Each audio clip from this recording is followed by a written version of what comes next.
All right, welcome to this episode of the After the Click Photography Podcast with your host, Andy Gray. That will be me. Today I have guests, multiple guests. We are going to attack the maybe slightly controversial subject of workshops in the COVID era. So we're going to have a little discussion about that. But today, firstly, I would like to introduce my guests. Firstly, is the first ever landscape photographer of the year, UK, obviously. It is the very, very lovely Jon Gibbs. Good morning to you, Jon. Hello, mate. Are you all right? I'm very well, sir. And also joining us is another very good buddy of mine, Rob Knight, who is the beating heart and the soul and the community-driven landscape photographer, well, multiple discipline photographer. He runs the yearly Connected exhibitions down in Nottinghamshire from outside Sheffield, aren't you, Jon? I am, yes. Yeah. Welcome to you, Rob. Thank you both very much for your attendance this morning on this lovely Monday morning. So thank you both for coming along. Now, the reason for this podcast is to talk about the COVID era and its effect on workshops, mainly specifically landscape photography workshops. You would kind of think that it's all fine because it's all outside, but obviously there are risks involved. And we've seen recently a lot of people starting to advertise again for workshops because they are one of the mainstays of people's businesses. So the thing that really sparked today's idea of having this chat was that I saw a tweet from Jon last week advertising his workshop for up in Scotland next March. And obviously I retweeted it because I love to support Jon. Rob also retweeted as well. And there was a little bit of a conversation going on Twitter on that about supporting each other and all that. So I thought it would be interesting to get these two guys on to just talk about workshops and the COVID era. So, I suppose we better kind of kick off and make this get this conversation rolling. So to start off, I'm kind of interested in how both of you have been affected by the whole shutting down of the economy and all this kind of stuff and the restrictions on movement, and basically how the COVID thing has affected both your businesses, because you are both, full-time professional full-time photographers. So I'd just be interested in how things stand with you both. Going on my own knowledge on how bad things have got for me, I'd imagine not very good. So if you could just give us a bit of a background on how things have been for you. Jon, if you'd like to start. Yeah, cheers, Andy. Yeah, first thing I must just say, guys, or to everyone who's listening, is that aside from photography, I have a very ill 85-year-old mother, who I have to look after. So you can probably see already that I have problems, meeting people and going out with people, because obviously I don't want to give her any problems. But aside from that, it's been very, very difficult. I already decided straight away, as soon as this came in, to knock one-to-ones on the head. I just thought, no, I'm not going to deal with those. And I would, try and keep the group ones going. And that's been up to a point about 2 or 3 weeks ago when the new Scottish regulations came in. Mm.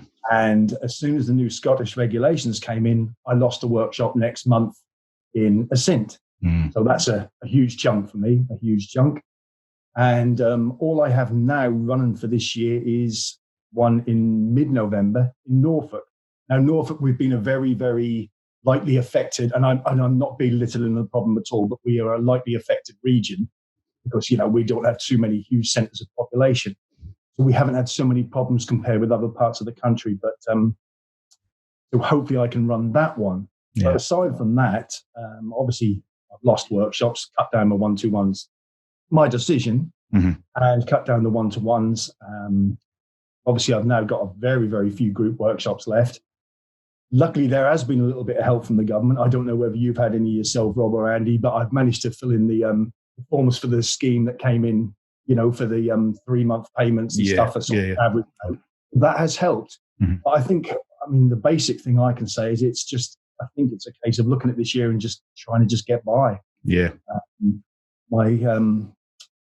not saying my love for photography is gone, but I'm just not inspired at the moment. I've been going out during the summer, and there's just been people everywhere. It's just not like our normal summers where, I was going to say, has Norfolk been a bit like Northumberland has, because it's been absolutely manic here.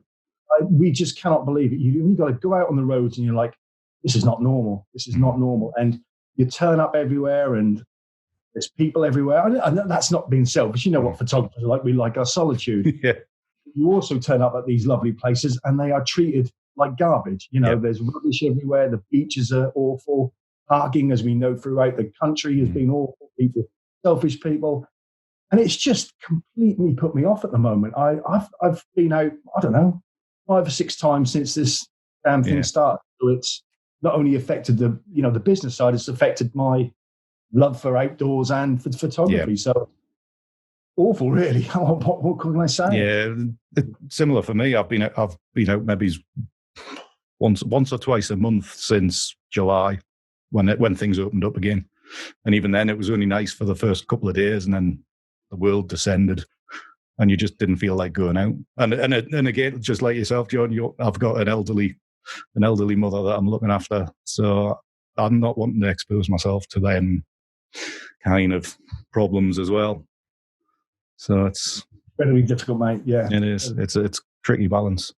Rob, how have things been with you? I know you do a lot of online anyway. You kind of move a lot more into that. Have you been? Yeah, it's been it's certainly been, a real challenge, as with everybody. I think the first thing to note that, you at the end of the day, whatever you do has got to be, you can't just think for yourself. You've got to think around the wider people at the moment. So it's thinking about, elderly relatives, people who are vulnerable, even community, and also going wider. Going to places. You've got to think about the communities you're going into and travelling to as well. So very similar to John in that extent is that I did a lot of work early doors, picked up with the tourist boards and Visit Britain, worked quite hard to get the sort of COVID good to go, COVID secure stuff to do what we could until sort of the situation changed, as John points out. So we got all that in place, and it did add a cost as well, obviously, because things like making sure you've got face masks if people don't have them, hand sanitizer, daft things like signage and stuff to go around accommodation and communal spaces where you're teaching when you're indoors as well. So it all comes at a cost, and you do all you can to prepare. And you look at what you've got. I think probably something we'll get onto later. I think some people have interpreted the exception for business and education slightly differently. Right.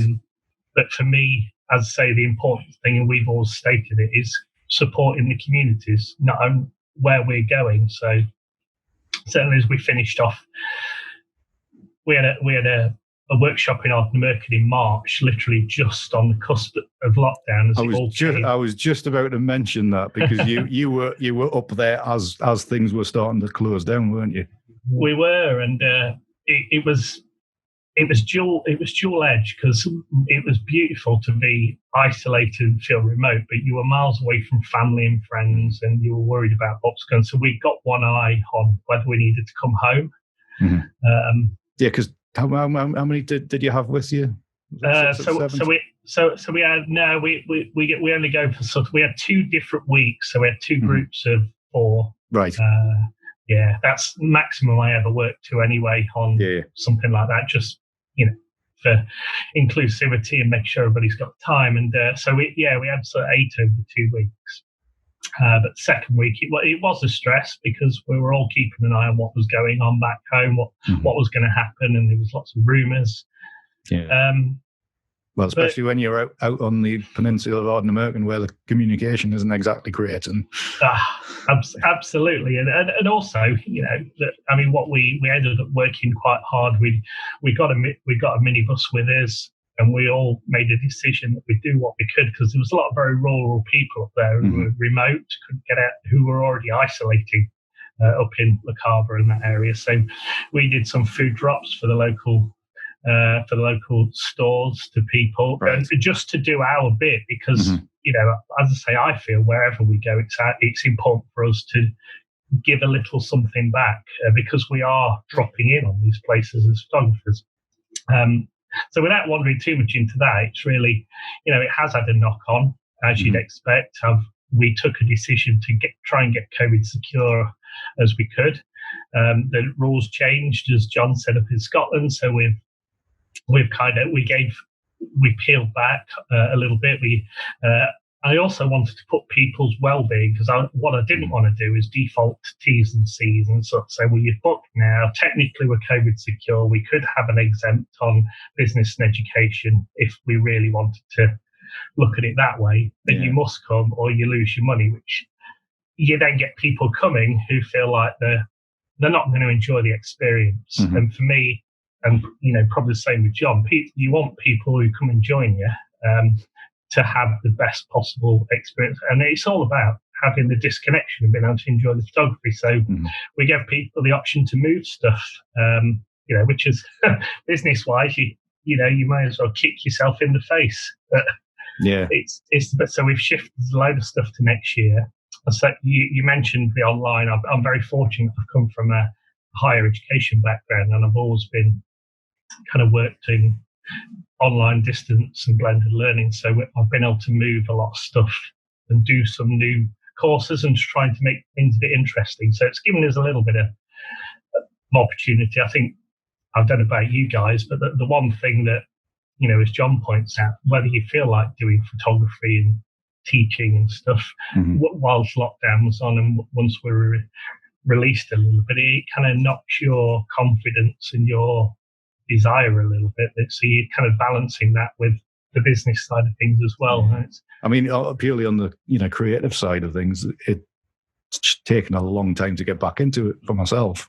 It's almost having to relearn again after all, basically 3 or 4 months without a camera or minimal use of a camera. And it's only, I was out on Sunday, just taking my mother out for a drive, took a few shots, and that's probably the best stuff I've taken this year on my initial look through. So it's going to be, if we're going to be stuck again, this year might just well be written off creatively, never mind business wise. So, I mean, obviously, you do a bit online. I do a little bit online. John, your side of stuff, is there much you can do online with the kind of stuff that you do? My reliance now, I mean, since we closed the gallery a couple of years ago, my reliance is simple as that now. There's no such stock world anymore. I mean, all that sort of nonsense. That's people who can travel around the world and get wonderful pictures. I can't. So unfortunately, my one angle is workshops. So, at the moment, yes, I'm in trouble, but I think I'll get by. But my only worry is not this year now. My worry is 2021. Yeah. I mean, like I say, I've booked now one for March, and I'm thinking, hold on, March, Scotland. I mean, is that going to happen? And then, of course, you're then creeping into April, and then you're creeping into places like May where people aren't quite so interested because, the weather gets a little bit nice and they want dramatic weather. So it's, I think next year's the worry. I'd like to get straight through this year. But will the regulations still be with us in March, April? Well, I mean, was it Boris? He says expect these for 6 months. Yeah, exactly. Just like after, we've already done 6 months. Another 6 months of quite hard. I mean, I was just watching on the telly earlier on like the wedding industry, and the last on there it said like, she was a cake maker, and it was like, well, it's not just the remainders of this year; it's this is going on for 6 months of 15 people at a wedding. And I was like, I never really realized. I thought this was, right, this 15 people was probably maybe for a month, and then they'll go back to 30. But it must be kind of, they're expecting it to be 15 attendees at a wedding for till March next year. So, I know, mate. Someone emailed me, because obviously with these workshops now, you're getting your participants email me going, well, John, is it still going ahead? Are we still go for it? And of course I'm not saying they start getting panicky, but obviously they're worried about it. So you think, and like Rob mentioned earlier on, you don't want people turning up on edge. You want them to go there and relax and have a wonderful time with beautiful surroundings. And you don't want them all on edge going, oh, should we be here? Should we, and it's just a worry for them as well as us. And a very good point that Rob made about the local communities. I was up in Assynt the last week. I mean, Rob, you were obviously in Ardnamurchan. I was in Assynt on that last week, and it felt a little bit naughty towards the end of that week. You thought, we shouldn't really be here anymore. And you could sort of sense it in the people when you went to the shops. You're like, ooh, they're sort of looking at it as if to say, what are you doing here? You're not thrown around here. So correct. And like I say, talking about March, have I booked something too early? Did I just try and get a little job, for those winter months and start again in autumn next year, autumn 2021, and cut my losses and, go and fill the shelves at Morrison's, which, I used to do many years ago. Very difficult, mate. Very difficult. Yeah. I mean, a completely different thing is, the other kind of jobs that are around, there's bar work, hotel work, or whatever, they're on their knees as well. So it's not a case of like, right, the photography's not going well at the minute. I just need a job to keep the bills paid for the next 6 months. The easiest kind of work, unless you're a professional in something else, the easiest stuff, that's not there either. Yeah. Where do you go to, mate? Yeah. Where do you go to? And, I'm not, excuse me, I'm not 25 anymore, I'm fairly fit, but, if a 30-year-old turns up and a 52-year-old turns up, wants a little job stacking shelves or whatever, they're going to give it to the younger chap probably, aren't they? Let's face it. So it's like, times, guys, difficult times, Yeah, that knock on the economy, I guess you look at it, and in some ways you're kind of thankful you're certainly not a wedding photographer, because that's not even something that you can move to an online for, and do teaching and learning. They will very much be, stuck for the remainder of this year. I mean, listening to the last that was on the telly earlier this morning, everything's booked up all of 2021 because everybody that was getting married in 2020 automatically went into next year. So next year, all these places are absolutely packed solid. There might only be 15 people there until March, but they're still packed solid. So they're generally they're pretty sure that they will pick up next year. But our own businesses in what we work in, not everybody's wanting to be a photographer, but there's a hell of a lot of people wanting to get married. Yeah, absolutely. And the other knock on, I guess, it's certainly for us as well, and guess for other people in the same boat, is that the things where people have, it's got close, so, or to your payment deadlines and stuff, and then you've had to shift them because the rules have changed. So they go into next year. People, on the whole, I found people are brilliant. They're really, really supportive, and they want to move because they're really keen to come to these places that, we offer.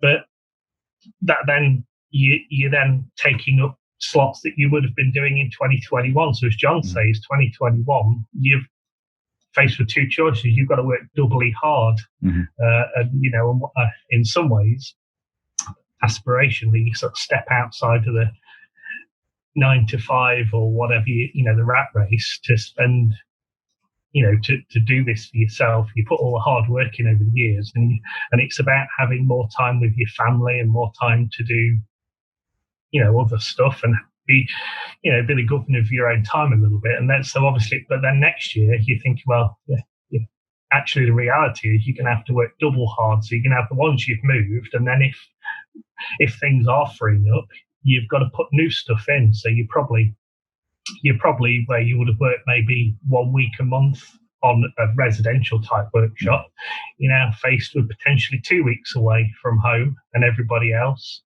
And I can only imagine, you feel like the imposition, because then the rest of the family's got to deal with like looking after elder relatives and doing all the really boring, mundane stuff like school runs and shopping. That's kind of stuff that you try and take on, isn't it? So are either of you, grant on the proviso that 2021, we're kind of get back to something semi-normal. Are you both thinking about doubling things up next year just to claw something back?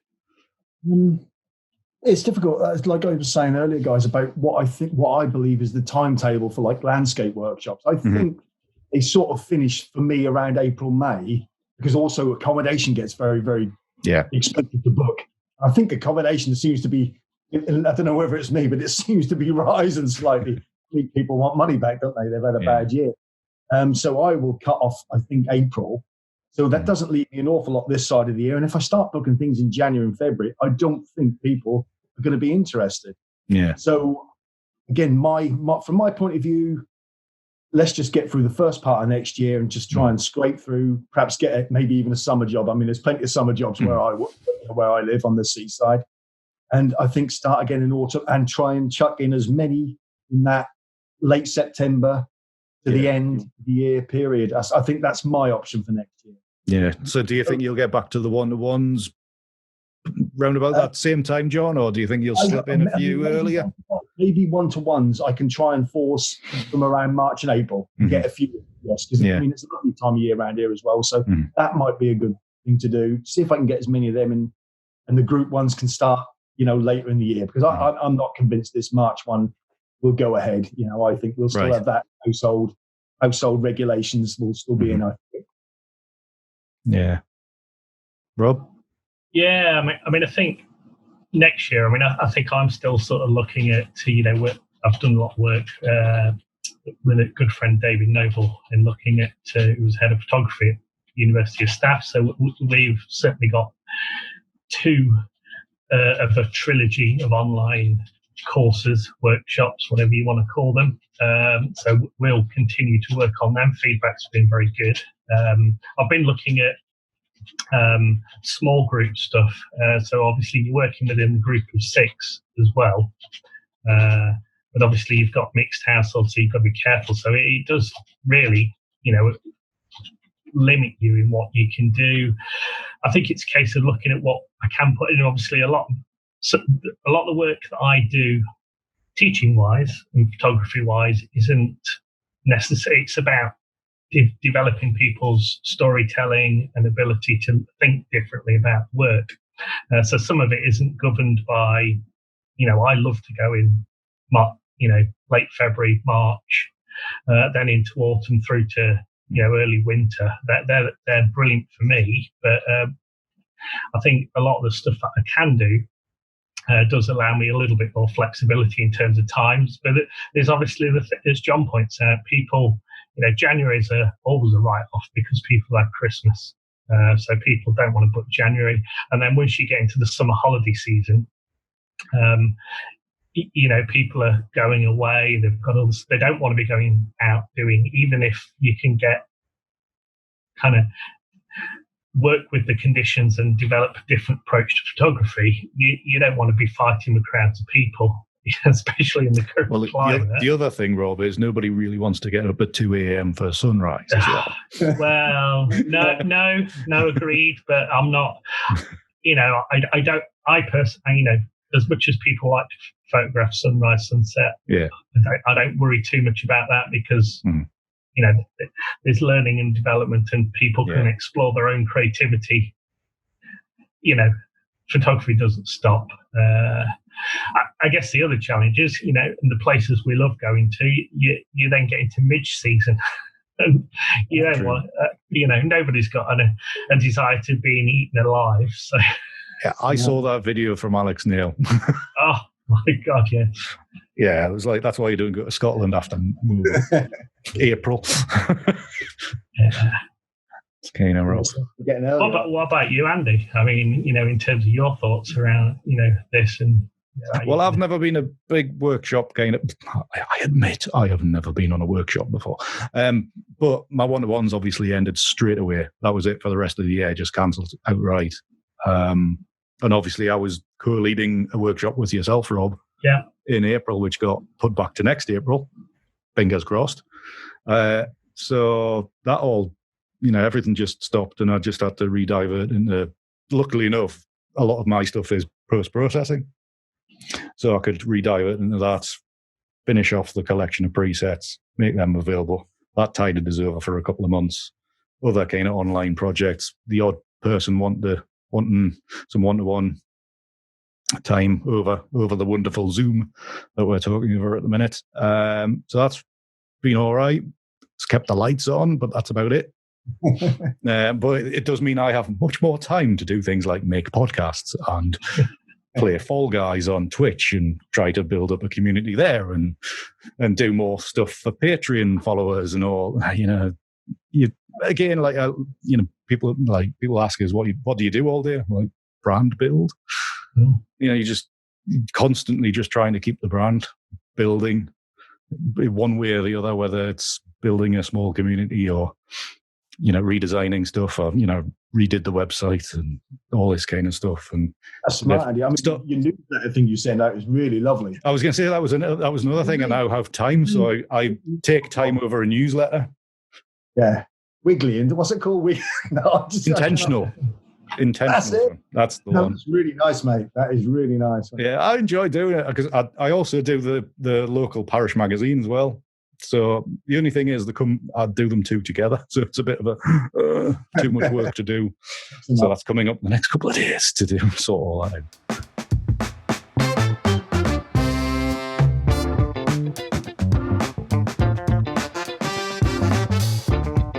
All right, welcome back after that little advert break.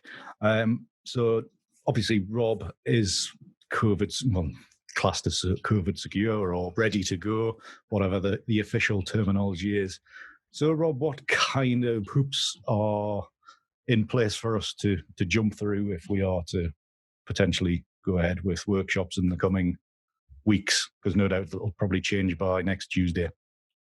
Yeah, I mean, actually, that's the really useful thing of going through the Good to Go with the tourist associations, with Visit England or Visit Britain, actually, is that actually, as well as giving yourself a fighting opportunity to know what you have to have in place, but also you're getting the most up-to-date information in a slightly more organised manner, because there's so much supposition and assumption out there on the worldwide wonderment, that stay off Facebook. It's difficult to know if you don't have an official channel, and even, we know how grey most of the stuff that the government put out has been. So what Visit Britain did, they're trying to support the tourist economy and people working and having a plug into that. So they set up their We're Good to Go, which gives you essentially a checklist of things that you work through to look at initially in the first instance to get your accreditation. So it is looking at ensuring things like, you're aware of, you can't just accept that people have got to bring things like sanitizers and masks and things. You do have to have your own. You've got to think about the spaces you're working in, whether it be indoor or out, and managing traffic flow and things like that. It's been really good. Certainly, we've sort of had some input with the West Highland Peninsulas. Obviously, we're working in Arkhammerkin for the workshops, so they've been really proactive as well in looking at what their guidance is on a very local level. As I say, going back to the earlier conversation, it's very much as well as about supporting the economy and the tourist sort of route around things. It's very much for them about supporting local people and making sure that local people are safe. So just making sure you're up to date with wherever you're going. Obviously, guidance can often be very broad. It does include things like say traffic flow around properties. We've been lucky that our accommodation providers, they've done a lot of the work at their end as well for us, looking at things like floor space and people's, and giving you guidance on numbers. Right. Have you, like, your hosting places actually forwarded you details on probably reduced capacities and that kind of thing? And also things like, and this is quite a very real thing that you've got to take on board, is your check-in times. They're obviously changing things like that to make sure they can do deep cleans and make sure the handovers, there isn't another kind of either the cleaning crew or the guests as you come in. There's a lot of guidance around, obviously working in bubbles if you're in education or the business sector, and this is where it becomes very, very grey, because obviously your bubble isn't a continuous one. If you were doing workshops regularly at the moment, you don't have a continuous bubble, whereas if you look at schools and colleges, universities, they're putting people into year group bubbles. So it's always the same people coming into contact. So I think this is where it's very, very grey. Yeah, in my mind, some people are taking advantage of it, but right. I had an old director in IT who used to say, the grey area is there to be invaded. If we don't invade it, somebody else will. Right. I don't feel that quite that ruthless. As Jon said, it's so much of it is about well-being of clients and people where we're going. So I think you can do all you can. Definitely have a look at, as I say, if nothing else, just doing the work with the Visit Britain has allowed us. We get regular emails a couple of times a week. Right. So are they forwarding through all their interpretations of the updated things? And they're giving you actual links. They're giving you places to go to. It's taking away some of the greyness and making it much more visible, much more easier to interpret. So there's less opportunity for getting something wrong. Right. I mean, like locally for myself, I'm part of the village hall committee, and we get semi-regular updates from the local village hall consortium, who have taken on board all this information and then kind of pushing it out to the village halls of, you need to do this, this, and this. At which point we're all just going, it's closed until we know better, because obviously it's easier, but we have got everything in place for when we can mix again. Because obviously, being in the northeast, we are under a local lockdown, so we can't really do much. I mean, I think that actually, that's a really interesting point you picked up, Andy, because I think that's one of the biggest challenges in that. Obviously, areas have lockdowns, and that's changing, week to week at the moment. And obviously, what we do as landscape photographers running workshops, not only have you got to think about the area you're going into, it's where people have come from as well. Where your clients are coming from, are they coming from hotspot areas? One of the other things that We're Good to Go ask you to do, and West Highland Peninsulas, is 24 hours before the start of the workshop, that you have to get everybody to basically self-declare that they are COVID-free symptoms-wise, which a lot of that is on trust, isn't it? Yeah. There may be people who, and again, because we're trying not to get too political here, but because the testing landscape is a little bit chaotic, shall we say, how many of us know whether we've had it, got it, I mean, Who knows? the whole virus as a whole is a problem because the incubation period is what, a fortnight. You could be asymptomatic, or you could have it and be displaying. At which point, only the ones that are displaying are the ones going for tests. So, I mean, and then you're transmittable for however long, and then it takes you 12 days to end up in hospital, and another 12. So there's such a long period between potential exposure and the end point, recovery, hopefully, that it's a massive problem. There's such a range of things, and trying to deal with all of that. I mean, that's why it's such a dangerous virus. Yeah, because you can be transmitting it and you don't even know you've got it. It's not like a cold where you know you've got a cold. Don't sneeze in anybody's face because they're going to get it. That kind of thing. So John, have you been down the road of going down to Visit Britain or you kind of keeping an eye on things? No, I'm keeping an eye, but like you say, keeping an eye is impossible on regular Google and that. And excuse me, sorry guys. One of the guys was talking on Twitter the other day, Mike Prince, lovely fella, and he highlighted to me about the whole, getting. Sorry guys, what's the site called again? It's so it's Visit Britain, and it's the We're Good to Go. Yeah, Good to Go. That's right. And I thought, yes, I need to get on board with that because especially when the Scottish thing came up, it was just like such a whirlwind, and your mind starts going, and you don't see things clearly. Another good point that you just part from was that where your participants are from. Now, the one I had next month, I had a participant from Bolton area. So, I mean, Bolton area had a major amount of problems, so I need to, and there's so much to think about. You do need to keep looking at those rules and reading them carefully and going, right, am I doing this right? Am I okay? And that's, it screws you up, really. So you've really got to keep on top of it. So I think for my one in November, I'll have to be on board with the, Good to Go thing. And then, for next year, I'll be ready because after November, there won't be anything else for me anyway. But somewhere where you can see some things clearer has got to be worth it for me because, it's just a whirlwind, isn't it? A whirlwind in information and false information. Yeah. Rumours and whatnot.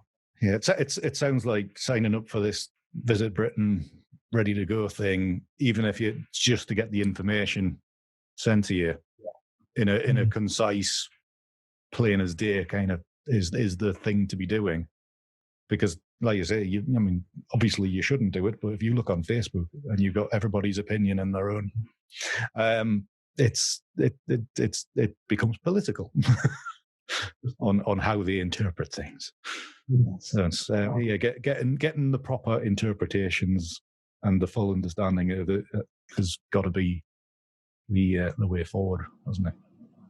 Yeah, absolutely. Yeah, I think all the information you can get, it just takes away a little bit of the stress because it's a worry, it's a stress. So you could just spend your day chasing false avenues and also like now that we've got like regional differences.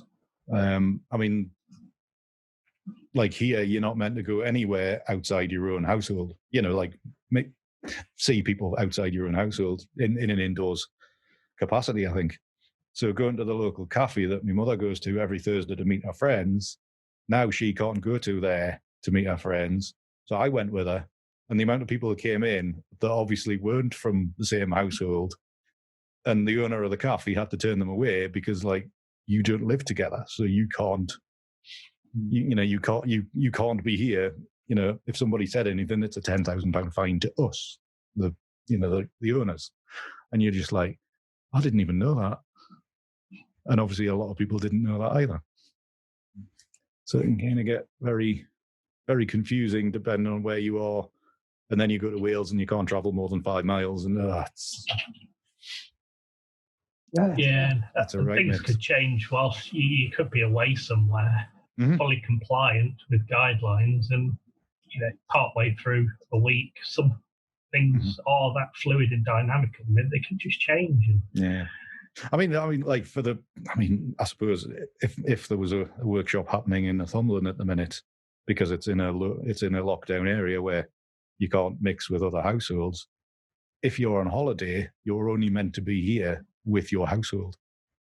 So like a workshop where 6 or 7 folk coming from all over the country, they can come, but in theory they're meant to stay all in their own household. It's bonkers to me. Yeah, I mean, good. Alistair Ross is obviously a very good photographer in his own right. I mean, I don't envy their position. They've taken on. They're just this year taken on that holiday complex, haven't they?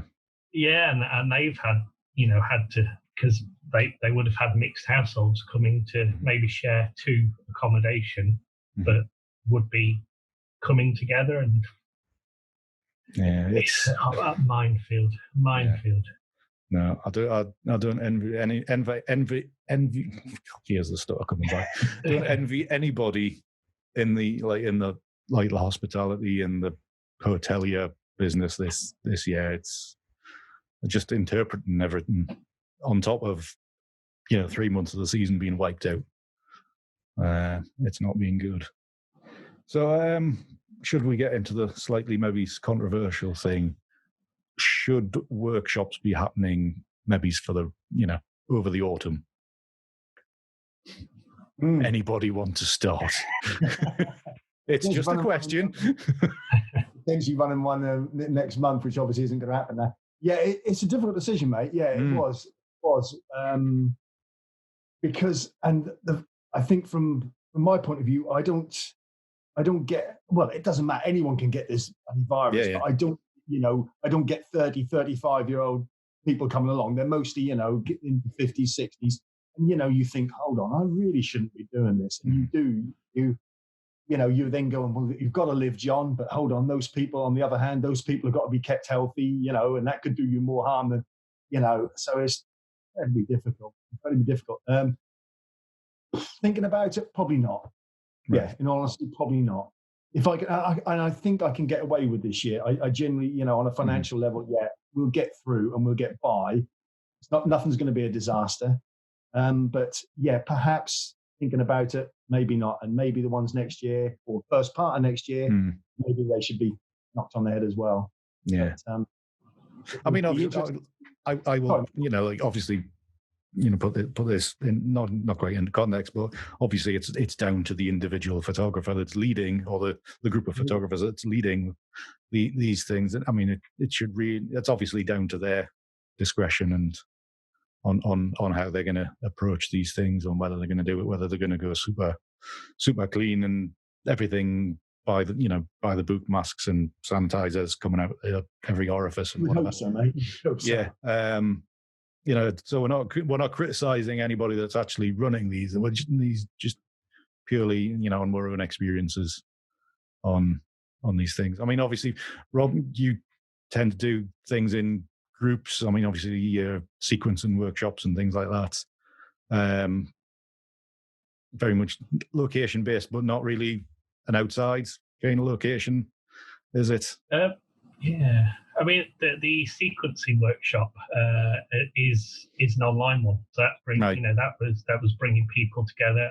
And David and I have literally just launched for starting next month one called The Project, which kind of links into it very nicely, but also works. And again, that's online.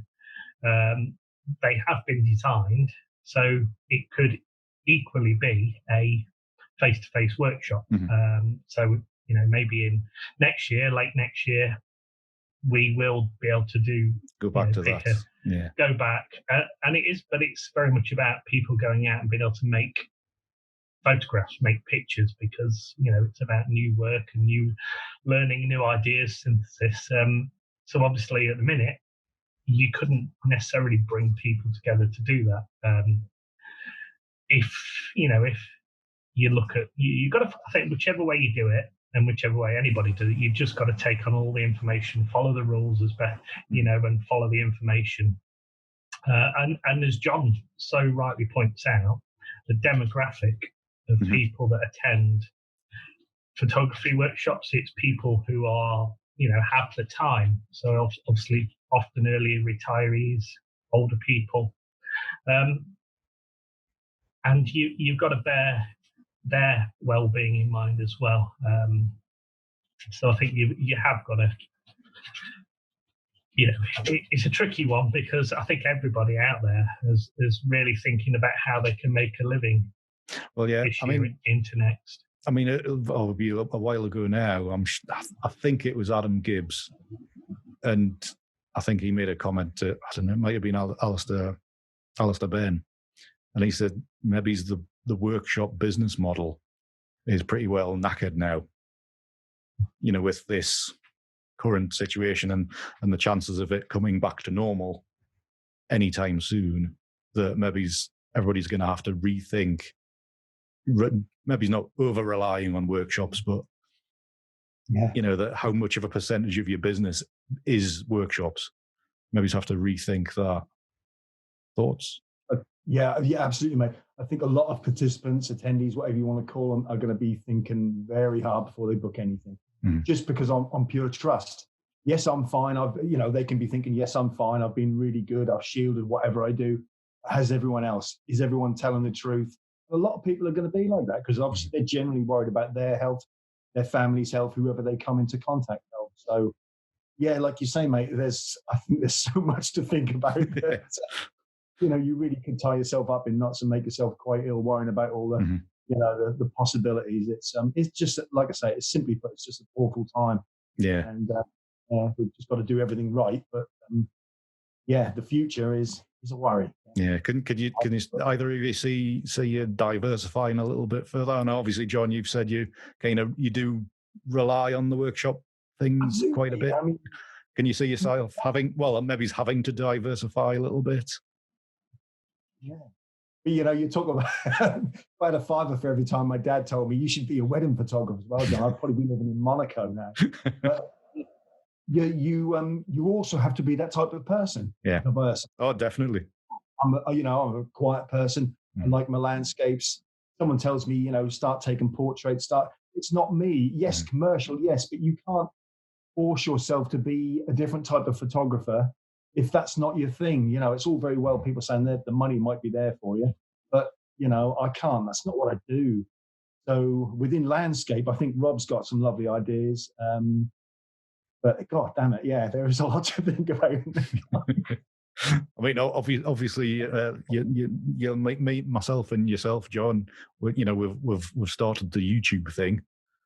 Mm-hmm. Obviously, it's another brand building thing to appear in search engines and that kind of thing for the online world. I think we've probably missed the boat on the big money with that, but obviously it does help a little bit with the getting the messages out there, getting found.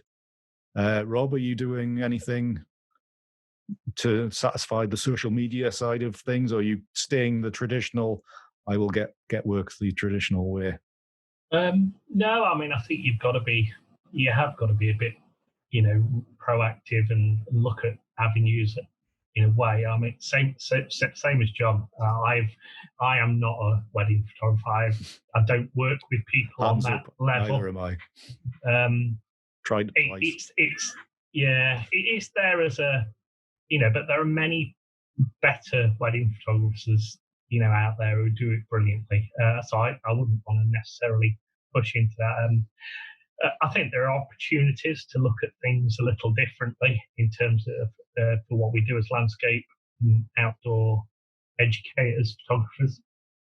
So I think you have got to look at. I think you guys have got the, regardless of whether the big money on YouTube has gone, I think the brilliant thing it does that you guys do is you're keeping your name out there, and that's because it's so easy if you look, think from a business perspective, for people to forget who somebody is, and that's so much about what you look online, social media and YouTube and people. It's all about just keeping you in other people's forefront of their imagination, so they know that you're there. And at the minute, I think that's a case of one of the most powerful things we can do is maybe think a little bit creatively about what we can do, but also just keep waving at people and say, "Hey, I'm here, still here." And obviously the connected stuff takes up quite a chunk of time. So we've had to think about that as well differently this year. So obviously, so what is the plans for connected this year, then, Rob, or next year, or maybe? Yeah, well, this year, so initially the plan was when it was cancelled that we were going to, Patchings wanted to run it later in the year, which looked great, but obviously the way things are going, things changed. Not happening. So we are going for a virtual focus weekend with an augmented exhibition. So bit of techno wizardry, gonna have to kind of work some stuff. It's it feels a bit weird this year because we're putting all the guest speakers on.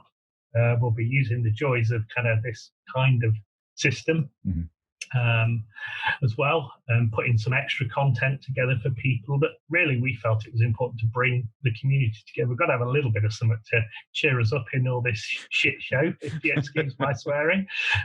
So I think we just wanted people to come together still and have a chance to chat and discuss and listen to inspirational people. So at 7th and 8th of November, we're doing an online focus weekend, six guest speakers over the 2 days that they've all brought in, the guys who were doing it before.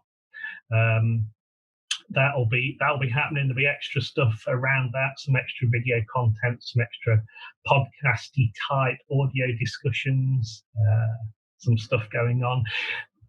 The one thing I've had to do this year with that, because the time and the costs involved, you'll know yourself doing anything like this, and to host like an augmented exhibition, you've got to look at specialist software and stuff. And so I've had to sort of say, well, there's a £10 notional charge this year for coming. So then we've got to make sure that those who come get the worth. Get exclusive access, and exclusive access to stuff. So that then adds another technical layer. So, but I think it'll be good. I think it'll be worthwhile. And again, as much as anything else, it's about keeping the discussion going and keeping in people's psyche. The biggest headache for me is I collected the work from the framers because they ran out of storage space about 2 weeks ago, and so I've got now 100 and something 20x16 framed bubble wrapped prints that are currently residing in my living room. I'm sure Karen is loving you at the moment. How the hell are people, in the current climate, are going to get to collect all that?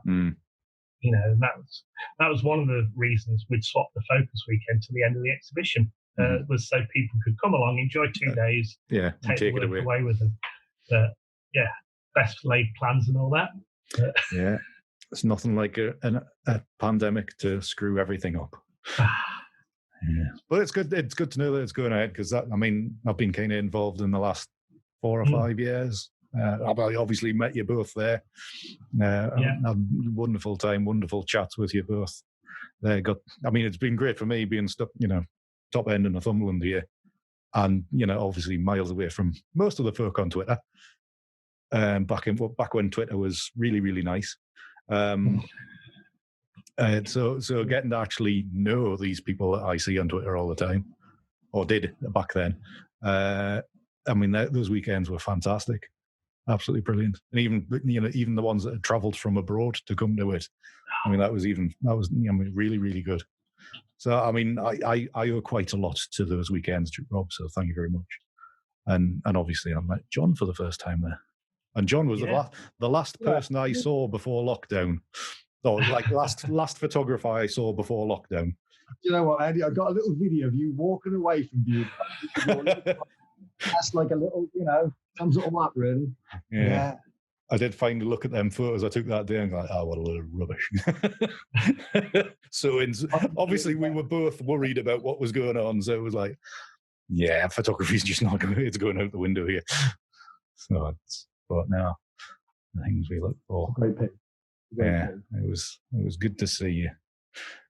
Right then, guys. Well, I think we've kind of covered quite a lot of things. So I'd just like to say thank you very much for both of you coming along and spending your part of your Monday morning with me for this little chat. So thank you very much.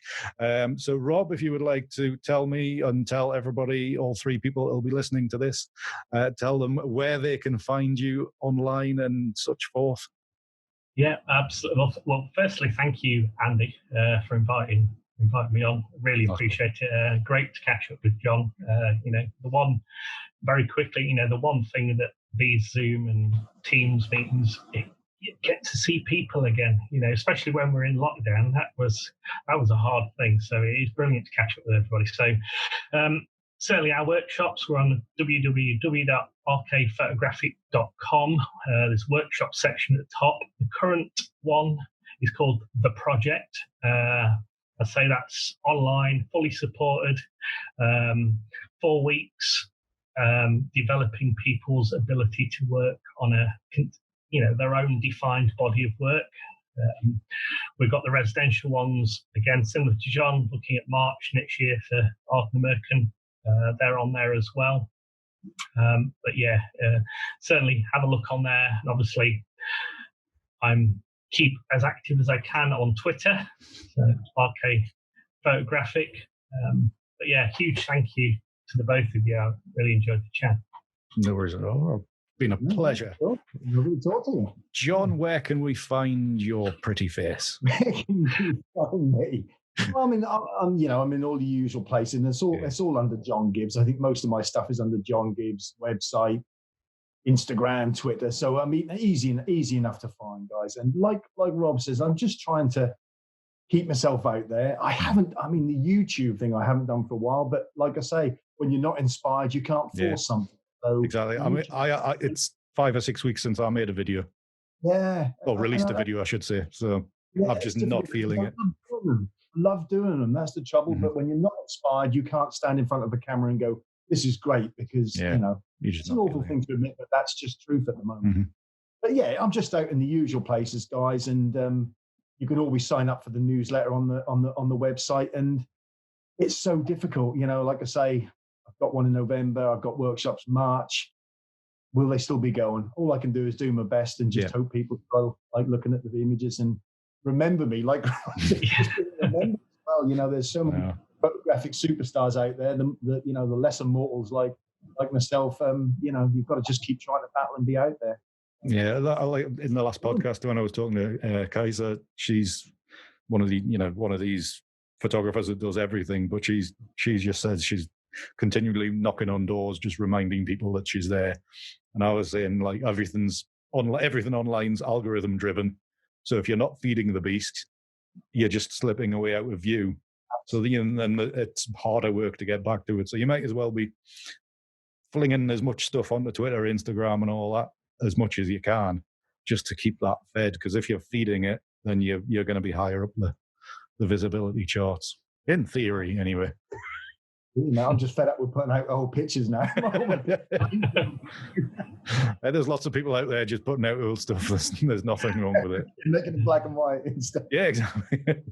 Well, I've got a hell of a backlog. The one thing it has given me the focus on is to actually, the years I've been going to Ardnamurchan, aside from that, I've been trying to do my own project up there, and it's taken a back seat in terms of moving it on. So actually, in some ways, the time has given me a chance to look at that now and think about some new ideas. Not standing in front of a video card, I definitely can't do that like you guys to that extent. I did try once and spouted all kinds of irrelevant rubbish, but I've been doing that for 3 years, Rob. Don't worry. Hey, but it's coming on a treat. But now I've been working on some video, some moving imagery. And I think that fits very nicely into the project. So again, that just comes into this time gives a chance if we can find the creative burst and the creative kind of drive here and there, it does give us a chance to look at new avenues and new ideas. So I think that's the one thing we all strive for as creative people, isn't it? Just trying to do something different and new. and that feels authentic to us. That's the important thing. Yeah, that's a very good point, Rob. Very good point. And on that point, thank you both very much. Thank you both very much for your time this morning. So until the next podcast, whenever that will be, keep a heart. See ya. Take care, guys. Bye-bye. Bye, guys.